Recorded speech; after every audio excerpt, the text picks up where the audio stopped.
Y momento de recibir a Alma Alanís, que nos visita quincenalmente en la radio para acercarnos uno de los secretos de Huelva. Además, hoy un secreto con nombre propio, nada más y nada menos que Zenobia, como ya hemos anunciado en nuestras redes sociales. Alma, ¿qué tal? Buenas tardes. Buenas tardes, Manolo. Buenas tardes a todos los que nos escuchan. La verdad es que quizás sea el secreto menos secreto, a priori, que puede parecer de los que contamos aquí en nuestra sección. Pero es que de Zenobia conocemos muy poco. Así que hoy vamos a intentar abordar la figura de la mujer del Nobel moguereño, intentando conocer todas esas curiosidades y todas esas anécdotas, porque fue una mujer con personalidad propia y cuya figura pues está siendo reivindicada en los últimos años. Zenobia Camprubí, hoy protagonista en Huelva y sus secretos, porque aunque no es choquera, no es de aquí de Huelva, ¿no? Ella nació en Magret de Mar, nació en Cataluña, pero es onubense de adopción y por el simple hecho de haber estado casada con el moguereño, con Juan Ramón Jiménez, con el gran escritor de Moguer, pues ya prácticamente la hace onubense. Pero aún así, hoy vamos a descubrir muchas más uniones de Zenobia con nuestra provincia que probablemente la mayoría de nuestros oyentes no conozcan. ¿Por qué es singular Zenobia?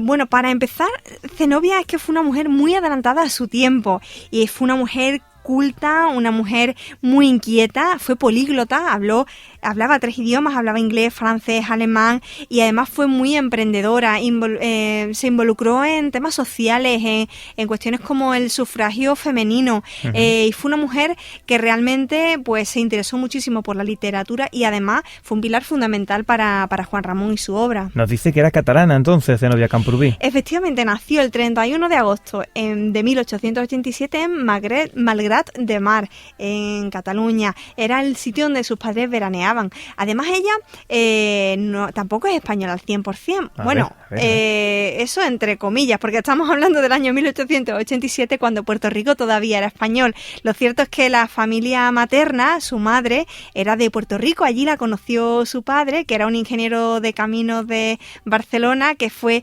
allí mandado a Puerto Rico por el gobierno español para hacer una carretera. Conoció a Isabel Aymar, que es como se llama su madre, y bueno, pues allí se casaron y luego se vinieron a España, donde ya tuvieron a sus 4 hijos, José, Raimundo, Zenobia y Augusto. La familia materna de Zenobia era una familia comerciante, adinerada, familia ítalo-estadounidense, y la verdad es que gracias al ambiente familiar por parte de su familia materna, pues Zenobia tuvo una educación muy exquisita y prácticamente en casa, con su abuela y con su madre. Niña muy especial porque era la única, ¿no?, de la familia, pues sí, rodeada de hermanos, de José, como bien has dicho, Raimundo, Augusto y Zenobia, que por cierto, vaya nombre tan bonito, ¿eh? Sí, y muy peculiar, no es un nombre demasiado común. Yo quería centrar esta sección dedicada a Zenobia, más que en hacer una trayectoria temporal o nombrar hacer un recorrido por su vida a lo largo de los años, más bien por todas las cuestiones en las que ella se involucró, ¿no? Por ejemplo, yo comentaba al principio de la sección que Zenobia y Huelva estuvieron unidas incluso antes de que la propia Zenobia conociera a Juan Ramón Jiménez, y es que hubo una época en la que a su padre, que como decimos era ingeniero de caminos y puertos, lo mandaron a trabajar al puerto de Huelva. Entonces la familia vino a residir a La Rábida, fue entre el año 1909 y 1910, y allí Zenobia improvisó una escuela para niños pobres y estuvo pues ofreciendo pues voluntariamente conocimientos a los niños de la aldea, porque recordemos que La Rábida era una aldea. De hecho, si hoy día pues visitamos La Rábida, vamos a la sede de la Universidad Internacional de Andalucía de Santa María de la Rábida, vemos que enfrente hay una pequeña construcción que precisamente se le conoce como la casita de Zenobia. Oye, qué curioso eso que acabas de comentar, de que Zenobia, antes de conocer a Juan Ramón, ya había estado aquí en nuestra provincia, en Huelva. Este es un secreto importante que desvelamos hoy en nuestro programa, que a pesar de que está vinculada a Juan Ramón, de que Zenobia luego también visitó Moguer, ya antes había estado en La Rábida, y además por un bien social en este caso, ¿no? Pues sí, obviamente luego, una vez casada con Juan Ramón, Zenobia visitaría varias veces la provincia, por supuesto Moguer. Ella incluso lo cuenta, he recogido aquí unas líneas que le escribió a su madre tarde desde Moguer en 1916 y le cuenta: ayer por la tarde estuvimos todos en el convento de Santa Clara a admirar todas las riquezas que vimos hace 7 años. Juan Ramón ha convencido a la Madre Superiora que haga pagar una peseta de entrada a todo el que quiera ver el vestuario para que con el dinero se haga una vitrina en que colocarlo todo. La verdad es que ahí comprobamos, como decíamos, que ya Zenobia y su familia pues vivieron por aquí, vivieron por Huelva y tuvieron la oportunidad de conocer Moguer y de conocer otros lugares aledaños a la Rábida. Otro dato interesante, aunque nos vamos a ir un poco más adelante en su vida, y es que precisamente el mismo día de su fallecimiento, el 28 de octubre de 1956, fue nombrada por el Ayuntamiento de Moguer como hija adoptiva de la localidad. Así que yo creo que sí, que estamos hablando hoy de una onubense con todas las letras. Pues sí, fíjense, hasta hija adoptiva, en este caso de Moguer. ¿Cuándo se conocen Zenobia y Juan Ramón, o cómo fue aquello? Si nos puedes adelantar algo, aunque yo creo que ya luego entraremos ya a fondo, ¿no? En este matrimonio, en estos vínculos. Bueno, yo realmente hoy no quería centrarme tanto quizás en la relación de Juan Ramón y Zenobia, porque creo que a Juan Ramón, de Juan Ramón creo que sabemos mucho y se habla mucho, se le dedica mucho espacio. También quizás a Zenobia en relación a Juan Ramón, y yo quería pues desligar un poco y hablar más de Zenobia. Obviamente hay que hablar con Juan Ramón porque al fin y al cabo pasaron 40 años de su vida juntos y fíjate que Zenobia, que era una mujer que había tenido una educación, como decimos, muy liberal, principalmente en casa a través de su madre, de su abuela, pero que estuvo unos años viviendo en Estados Unidos porque sus padres se separaron temporalmente y ella marchó con su madre a Estados Unidos porque sus hermanos mayores estudiaban en Harvard. Entonces ella tuvo mucha actividad cultural, tuvo mucho contacto con obras benéficas, fue una persona que se movió muy libremente, y ella incluso llegaba a reconocer que el matrimonio no estaba hecho para ella y que no se casaría nunca. Lo cierto es que también notó mucho el cambio cuando volvió y cuando ya después en 1910 se traslada a vivir a Madrid, pues ella nota ese cambio de ambiente, ¿no? En Madrid no era normal en aquella época ver a una mujer sola, se tenía que hacer acompañar de otra persona. Ella entonces se ligó mucho a un matrimonio, que fueron los Bain, y fue a través de este matrimonio como conoció a Juan Ramón, porque cuenta la leyenda, creo que incluso Juan Ramón lo recoge en alguno de sus escritos, que él, que era vecino de este matrimonio organizaba muchas fiestas en casa, y él una de las veces pues escuchó una risa y a él le gustó aquella risa, y días más tarde era la risa de Zenobia, días más tarde coincidía con ella en una conferencia organizada en la residencia de estudiantes donde Juan Ramón trabajaba, y la conoció y por lo visto fue casi como un amor a primera vista. Qué bonito, ¿eh? Ahí está la unión, 1913, Zenobia, Juan Ramón, aunque hoy nos centramos precisamente en la Zenobia, solo en ella, ¿verdad? Sí, solo en ella, porque incluso su madre era muy reacia a que tuviera esa relación con Juan Ramón Jiménez, porque recordemos que la familia materna era una familia acomodada y que al fin y al cabo la familia de Juan Ramón, pues aunque había sido una familia importante, bodeguera, pero no pasaba por buen momento, y tampoco estaba muy bien visto el oficio de escritor. Date cuenta que al fin y al cabo para muchos el escribir no supone ningún tipo de... Bueno, hay gente que piensa que escribir que no es una profesión, ¿no? Sí. Entonces no estaba demasiado bien visto, y de hecho se la lleva a Nueva York para ver si se olvidan, pero Juan Ramón pues va detrás de ella y acaban casándose en 1916 allí en Nueva York, en la iglesia de San Stephen. Oye, por cierto, hay algo que vamos a recoger, creo que está dentro del legado que se guarda en la fundación, que ya se llama Zenobia Juan Ramón Jiménez, como saben, recitando a Zenobia Platero y yo, ¿no? Sí, vamos a escuchar porque, hay que decirle a nuestros oyentes que quizás el audio no tiene demasiada calidad, pero creemos que es un documento importante, sobre todo teniendo en cuenta de que hace apenas 2 años celebramos ese año Platero, ese centenario de Platero y yo, y que Zenobia tuvo mucho que ver con la publicación de aquella obra. A ver cómo suena. En la dehesa de los caballos, Platero ha comenzado a cojear. No estaba al suelo. Pero, hombre, ¿qué te pasa? Platero ha dejado la mano derecha un poco levantada, mostrando la ranilla sin fuerza y sin peso, sin tocar casi con el casco la arena ardiente del camino. con una solicitud mayor, sin duda, que la del viejo Darbón, su médico, le he doblado la mano y le he mirado las ranillas rojas.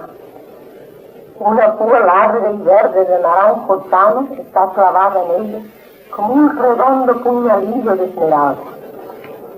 Estremecido del dolor de plateres, he tirado de la púa y me lo he llevado al pobre al arroyo de los lirios amarillos para que el agua corriente del ama con su larga lengua pura la irrigue.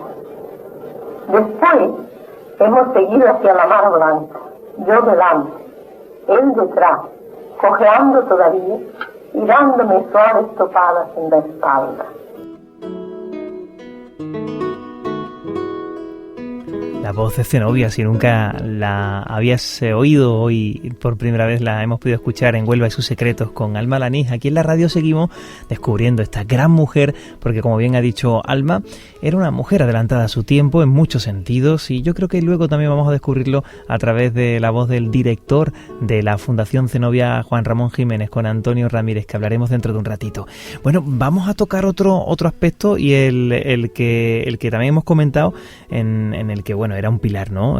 Zenobia para Juan Ramón. Pues sí, lo hemos comentado justo antes de escuchar a la propia Zenobia recitar a Platero, y es que desde prácticamente el momento en el que se conocen, ellos empiezan a trabajar codo con codo. Zenobia se convierte en un pilar fundamental para lo que es la obra de Juan Ramón, sobre todo porque Juan Ramón estaba absolutamente centrado en la creación. Entonces ella, yo creo que si hubiese que ponerle un adjetivo sería como las veces de editora, ¿no?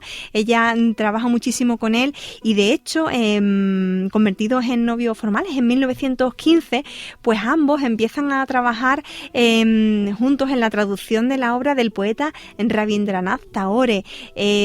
Rabindranath Tagore, con este nombre tan extraño, puede que a alguno les suene, porque sí que tienen algunos poemas que son muy famosos, pero fue un poeta bengalí, filósofo también, artista, dramaturgo, músico, que en el 1913 recibió el Premio Nobel de Literatura.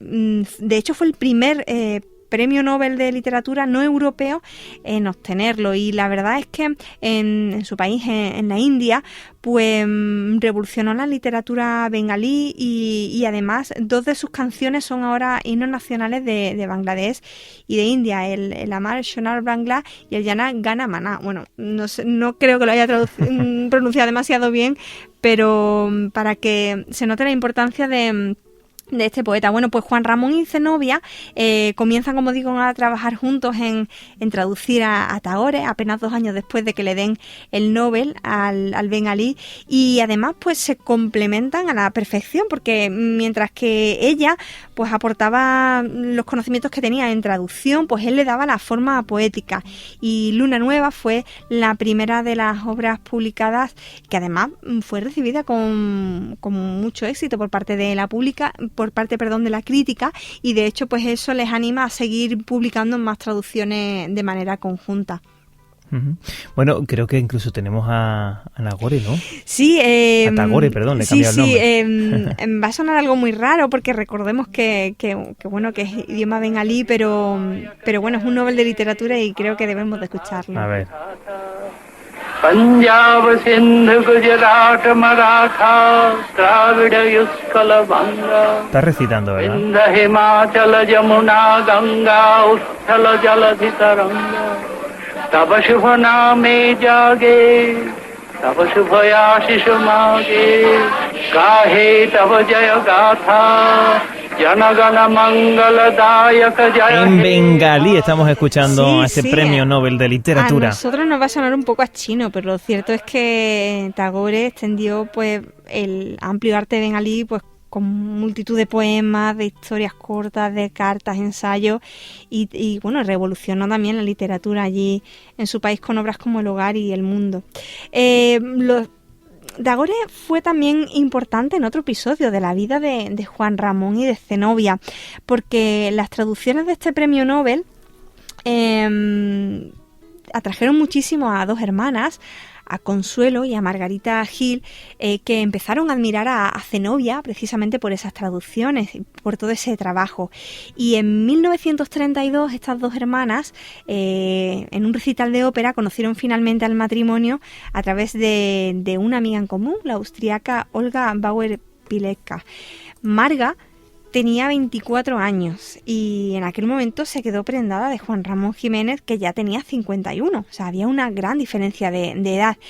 Marga Gil era una prometedora escultora, autodidacta y precoz. Con tan solo 22 años, en el año 1930, había maravillado a todo el mundo con una obra que se llamaba Adán y Eva en la Exposición Nacional. Y fue conocer al matrimonio y ella se ofreció a realizar un busto de Zenobia. Pero meses más tarde, como digo, como se enamoró de Juan Ramón, ese amor pues la llevó al suicidio directamente. O sea, ella no podía soportar el conocer al matrimonio, el estar enamorada de Juan Ramón Jiménez. Y el 28 de julio del 1932 fue a casa de Juan Ramón, fue a visitarlo. Para Juan Ramón, que él lo cuenta en uno de sus escritos, fue una visita normal. Ella llegó, le dejó una carpeta con un montón de documentación y le dijo: no lo leas ahora. Y se fue a su casa, destruyó toda su obra y se pegó un tiro en la sien. Entonces aquello pues impactó muchísimo al matrimonio, a Zenobia, a Juan Ramón. Juan Ramón incluso pues quiso recuperar la historia de Marga Gil, algo que le fue muy complicado porque toda la documentación la tenía en su casa de Madrid, y cuando ellos en el 1936, apenas unos años después de este suceso, tuvieron que exiliarse y ya no volvieron más a causa de la guerra civil, pues aquello prácticamente se perdió. El cantautor moguereño Nicolás Capelo dedicó precisamente en su último disco Palabra de Mujer una canción amarga. Así que escucharla. Venga. Me visitaste ayer y llenó mi alma. Hoy esculpo a Zenobia desde mi dolor. Juan Ramón, labios, versos, letras acacias, voz de plata, ojos persas, héroe eterno mi razón. Lo observo desde cerca, él no me ve. Lo beso en mi mente, mi vida cae a mis pies. Tú como no eres pequeño, cada vez eres más todo. Tú el acantilado por el que me destrozo. Me llamo Marga, solo soy una niña. He conocido el amor en plenitud por el poeta y no ser correspondida. Muero en mi pena en su magnitud.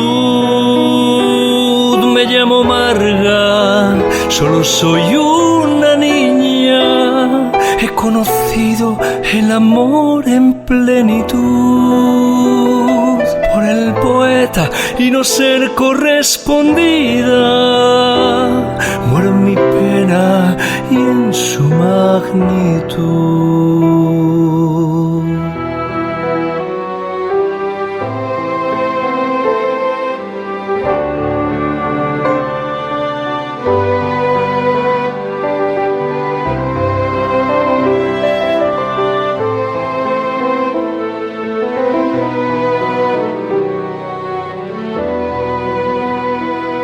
Qué mañana de empaparme de ti, de Campo Nuevo, Tomillo, vida, versos, irte moldeando con mis manos, acariciar tus labios, beberte entero.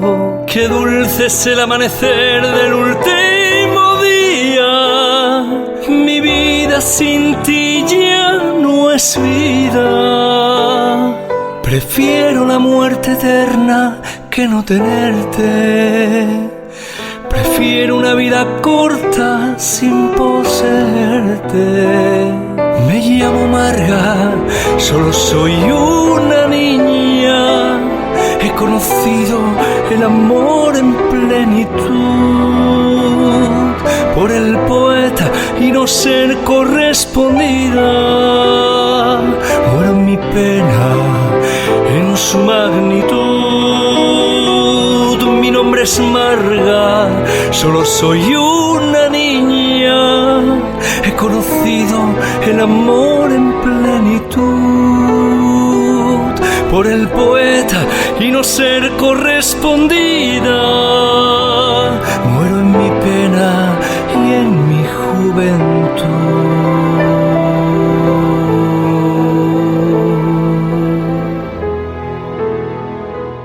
Bueno, seguimos con Alma Alanís descubriendo ese secreto que hoy desvelamos a través de las ondas de la radio, que no es otro que la figura de Zenobia Camprubí, una persona que como estamos descubriendo, bastante interesante, Alma, y que vamos a seguir haciéndolo, porque además hizo otras muchas cosas que quiero que nos cuenten, ¿no? Porque además muchos proyectos y trabajos que no tienen nada que ver con lo anterior que hemos mencionado hace tan solo un instante, antes de irnos a publicidad, ¿no? Pues sí, la verdad es que, como decíamos al principio del programa, queríamos reivindicar hoy la figura de Zenobia, más allá de la mujer de Juan Ramón, y ya hemos comentado cómo ayudó a Juan Ramón en sus tareas literarias, ¿no? Cómo tradujo a Rabindranath Tagore, pero bueno, ella también llevó a cabo muchísimas tareas y muchísimos proyectos que no tenían nada que ver, y es que, aunque no fue una mujer educada para trabajar, siempre pues buscó una ocupación para mantenerse activa y para ganarse la vida de forma independiente, pero incluso también pues de manera altruista, es decir, no para ganarse la vida. Por ejemplo, en Estados Unidos trabajó como voluntaria en una guardería, en La Rábida, ya lo hemos mencionado, e improvisó una escuela para niños pobres. También en Madrid tuvo una tienda de artesanía y antigüedades junto a una amiga. Ambas viajaron por España buscando objetos para su tienda que luego vendían en Estados Unidos. Incluso decoraban y alquilaban pisos a diplomáticos americanos. Además, en Barcelona, en el año 1919, pues fundó una asociación que se llamaba La Enfermera a Domicilio, que era una especie de servicio social clínico sin fines lucrativos. Y bueno, cuando ya Juan Ramón y Zenobia se exiliaron de España, cuando marcharon a Estados Unidos, ella trabajó como profesora en la Universidad de Maryland y más tarde lo haría en Puerto Rico, en la Universidad de Ríos Piedras. Además, pues, como hemos contado, tuvo una actividad literaria también importante, porque escribió una serie de diarios que suponen, junto a los de Rosa Chacel, la única mujer fueron las dos únicas mujeres que dejaron un diario escrito de la vida y de la literatura de la mitad del siglo XX. Así que en ese sentido, pues sus escritos tuvieron una gran relevancia. Y no solo en eso, no en ese aspecto de esta mujer que estamos contándole hoy, de origen, dijimos al principio, también tiene algo catalán, ¿no? Sí, tiene una rama catalana también. Porque bueno, su madre era de Puerto Rico, pero su padre era catalán. Además, ella se crió pues a caballo pues allí en la zona de Cataluña, de Valencia, estuvo por Huelva también, estuvo en Estados Unidos y luego también pues en Madrid. Entonces ella más bien una ciudadana del mundo. Y como tal, pues quizá por eso se unió tanto a lo que era la causa feminista, y ella es que formó parte de ese movimiento, de ese activismo que fue el movimiento sufragista. Pertenecía a lo que era el Liceo Femenino junto a sus amigas María de Maeztu y Victoria Kent, y luchó en primera persona por el voto femenino, como decíamos, quizá influenciada por toda esa educación estadounidense. De hecho, ella estuvo a las puertas del Congreso el 1 de octubre de 1931, que fue el día en el que se votaba el derecho al sufragio femenino allí en el Congreso, y lo cuenta en primera persona.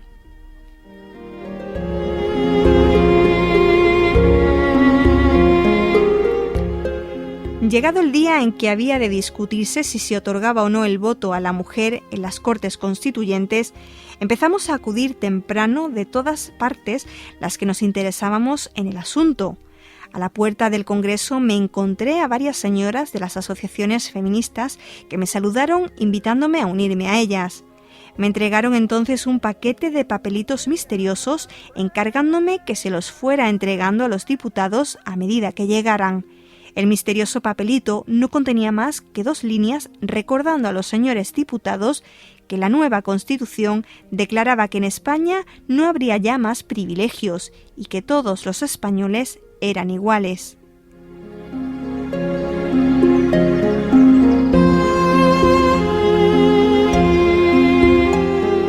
una vez dentro, nos encontramos con una cámara enardecida en la cual solo figuraban 2 mujeres diputadas, Victoria Kent y Clara Campoamor. Tuvo mucho que ver con que las mujeres votasen, sí. Una revolucionaria para su tiempo, ¿verdad? Totalmente. Pues sí, aquí solo hemos leído un fragmento de lo que ella cuenta, pero explica con mucho más detalle pues cómo iban llegando los diputados, cómo algunos las insultaban, decían groserías, cómo Victoria Kent y Clara Campoamor pues tenían que hacerse oír en ese hemiciclo, siendo las únicas voces femeninas, y la verdad es que es un testimonio muy curioso el cómo se vivió aquella jornada en el que pues las mujeres consiguieron por primera vez en nuestro país pues ese voto, ¿no? Aunque luego llegaría la guerra civil y la dictadura y lo perderían durante varias décadas más. Pero la verdad es que, bueno, fue un episodio histórico, un episodio importante dentro de nuestra historia, y Zenobia pues nos lo contó en primera persona. Y bueno, ya poco más nos queda que contar de su vida, quizás cómo fue pues su final, ¿no? Ella enfermó varias veces, fue tratada de cáncer en torno a los años 30, precisamente cuando Marga estaba realizando ese busto de escultura, ¿no? que dejó. Pero el cáncer volvió a aparecer en el año 1951, se sometió a una operación en Boston, y en 1954 ellos se volvieron a instalar en Puerto Rico porque Juan Ramón no soportaba la vida en Estados Unidos, y los médicos le recomendaron que quizás un ambiente más parecido a de donde él procedía, ¿no? Quiera que no, pues estar en Puerto Rico rodeado de hispanohablantes, ¿no? Pues quizás podría recordarle más a Moguer, también con un clima mucho más parecido a esta zona. Pero lo cierto es que al mudarse desde Estados Unidos a Puerto Rico, pues Zenobia no solo dejó atrás esa vida intelectual activa, sino que dejó también atrás la posibilidad de someterse a un buen tratamiento en el caso de que reapareciera el cáncer, que fue lo que finalmente ocurrió.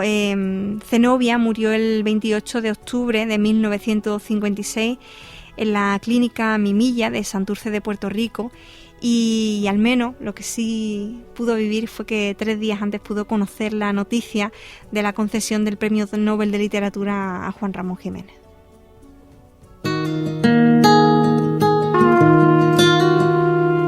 Duele la vida como un puñal, hay veces que duele y nada tiene que ver con tu boca que echa para besar, hay veces que muerde, que anuncia cordura y a veces se vuelve loca, y duele porque la piel no es materia inerte, y duele porque el querer es dolerse a veces.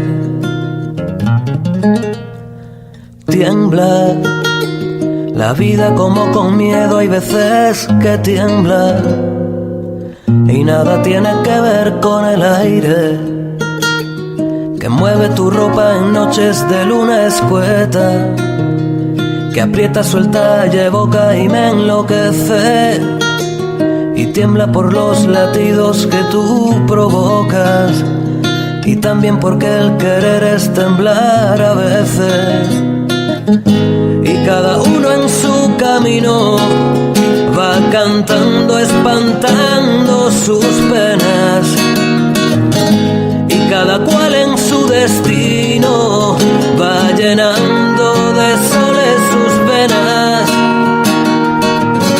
Y yo aquí sigo en mi trinchera, corazón, tirando piedras contra la última frontera, la que separa el mar del cielo, del color de tus maneras, la que me lleva a la guerra. Qué bonita canción, para poner el punto y final ya a nuestro espacio dedicado a Zenobia. Por cierto, tenemos que decir que canta Carlos Chauvin con un bonito tema que se llama Semilla en la Tierra, que a Alba le gusta bastante esta canción. Me gusta mucho esta canción. Y bueno, yo creo que la mejor conclusión que podemos tener para esta sección es hablar con la persona que es referente quizás dentro de nuestra provincia, con Juan Ramón y con Zenobia, por supuesto, ¿no? Ahora vamos a hablar está con nosotros aquí. Está con nosotros ya el director gerente de la Fundación Juan Ramón Jiménez, Antonio Ramírez Almansa, a quien queremos preguntarle sobre todo, pues, ¿cuál fue el punto de inflexión en el que se empieza a reivindicar la figura de Zenobia por sí misma, ¿no? Deja de ser la mujer de, pues, para empezar a recuperarla y a conocer todo lo que hizo y el papel fundamental que tuvo para la vida de Juan Ramón. Y por supuesto también queremos saber los vínculos que ha tenido con Moguer.